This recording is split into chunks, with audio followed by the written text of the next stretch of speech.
Are you in a job that you feel literally sucks your soul, like it is just killing you to go there, to be there every single day? If so, I hope that this video helps. This is Krishanti with Krishanti.com, and the topics here are all about psychic development and spiritual and personal growth. But in my practice, I work with a lot of people who want to align with their spirit and to live lives that are fulfilling. And sometimes they find themselves stuck in these jobs that just kill them. And if you're in this situation now, I've been there in the past too, so I know what it's like. It is not easy. A universal sort of theme has come up in the years of a way to help kind of get out of it. Now, there are a lot of energetic practices and techniques.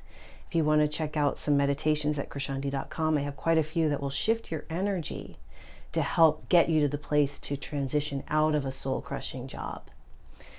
But 3 kind of universal steps seem to be the way to do it. And they're simple, but then they're not. So I'm going to go over them in this video. Now, the first one that's so important to do if you're in this job that's just crushing your soul is to really think about what you are going to do when you're not in this job, and let that energy really just take charge. So essentially, I wrote it down, so I'm going to check some notes here. You want to envision your new path and just get super clear on what it's going to look like and visualize your success. So at this stage of the game, like, you're really working on essentially manifesting. So with visualizing your success, you can create mental movies, you can create vision boards, you can write out mantras, condition your brain, like every night before bed, read a story about your new life. Every morning when you wake up, think about it, and kind of just use all of those visual and mental cues and emotional cues too, to get you into the feeling place of what your life is going to look like when you're no longer in the soul-crushing job. That's really important, because if you don't have a clear picture of where you're going to go and what it's going to look like, and you're not on board with that, you want to be on board with that picture and feel like it feels real to you. Because if you're not, it's going to be harder for that to come true and for you to make that happen, because you won't be 100% sure if you really want it or if you're able to manage it. It's really a big part of the picture. So that's step 1. Now, the next step is to take steps to put that in motion. Like, start supporting yourself with a side business if that's a part of your goal. Start doing what you ultimately will be doing when you're no longer in this soul-crushing job. And some people will say, like, the job that they're in is so soul-crushing that they don't have the time or the energy to do anything but. If you're in that situation, I would encourage taking some sick time to just heal yourself. Because if a job is to that extent where you can't even enjoy a simple pleasure that would make you happy, then what's the point of living and going to that job every day, living a life where that is taking up so much of your energy? I've read a lot of stories about what people have done to get to where they are now, to become successful. And some people will get up at 5 a.m. to write before they go to a job, get in an hour of writing or 2 hours, or work in an evening, or carve out time on a weekend. There are ways to do it, but if you can just start to take steps to get to where you want to be, concrete action steps, that will make a difference. And then ultimately you'll finally have done enough work in that direction that you're able to leave. And that brings me to step 3, which is to leave.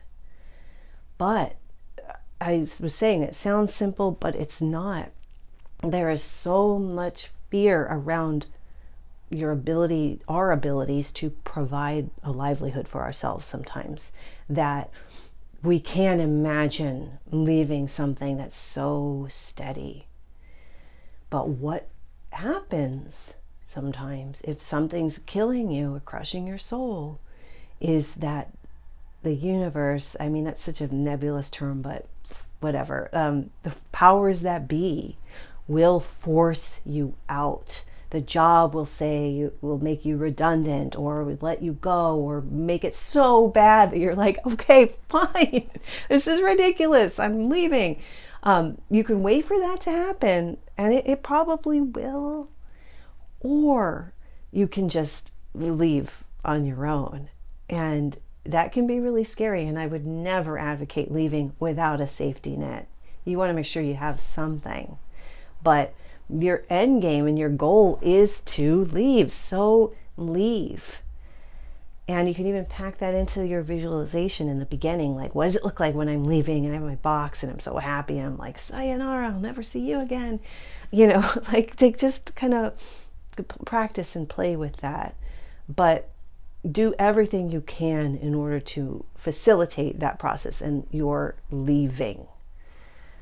And know that what you think are what you think is the box, like what you think is confining you, or what you think are the reasons why it won't work, or you can't do it, or like how are you going to go from paycheck to paycheck to like project-based work.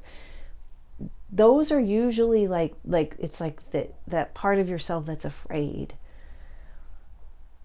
When you get past that, usually what happens is like there's a breakthrough and you're like, oh my God, I didn't realize I actually could do this so easily, and so many other people do. So what you want to do is keep checking in with yourself and leave a comment if this is happening to you or it has happened, and where are you now? If you have left a soul-crushing job, how did it work out? You just want to like keep checking in and shifting your energy and making sure you're allowing yourself to be living without limits, and to allow yourself to have the space to create and to accept really good things. That's a big thing. It's like giving yourself permission to be happy and to not suffer, So on my website, all the meditations and courses, a lot of courses there can help you out with this stuff too. So check out Krishanti.com. But I think that about sums up the very simple process, but it seems so simple, but so many of us don't do those steps, and we just are miserable, giving someone 80 hours a week and not really having time to enjoy anything else. So hope that helps. Thank you so much for being here, and I'll see you later. Bye.